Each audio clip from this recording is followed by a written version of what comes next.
যুক্তরাষ্ট্রের মিশিগান বিএনপির উদ্যোগে মহান স্বাধীনতা দিবস পালিত হয়েছে। গত রোববার সন্ধ্যায় রাজ্যের বাঙালি অধ্যুষিত হ্যাম্পটন সিটির আলাদিন রেস্টুরেন্টে দিবসটি উপলক্ষে আলোচনা সভা অনুষ্ঠিত হয়।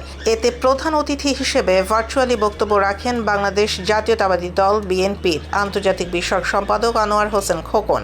অতীতের মতো দলের সুদিনেও সবাইকে ঐক্যবদ্ধ থাকার আহ্বান জানিয়ে তিনি বলেন, প্রবাসে থেকেও দেশের গণতন্ত্র পুনরুদ্ধার এবং স্বাধীনতা দিবসের চেতনাকে সমুন্নত রেখে চলেছেন প্রবাসী নেতাকর্মীরা। এ সময় মিশিগান বিএনপির নতুন পূর্ণাঙ্গ কমিটি শীঘ্রই ঘোষণার ইঙ্গিত দেন তিনি।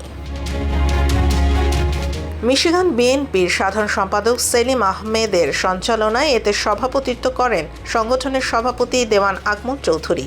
শুরুতে কোরআন তেলাওয়াতের মাধ্যমে সভার আনুষ্ঠানিকতা শুরু হয়।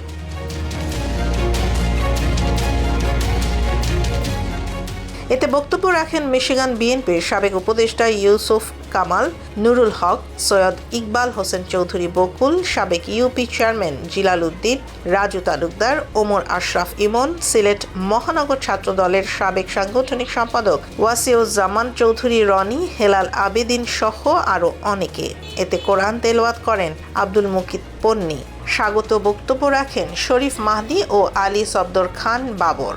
এতে বিএনপি সহ যুবদল, স্বেচ্ছাসেবক দল ও ছাত্র দলের স্থানীয় নেতৃবৃন্দ উপস্থিত ছিলেন।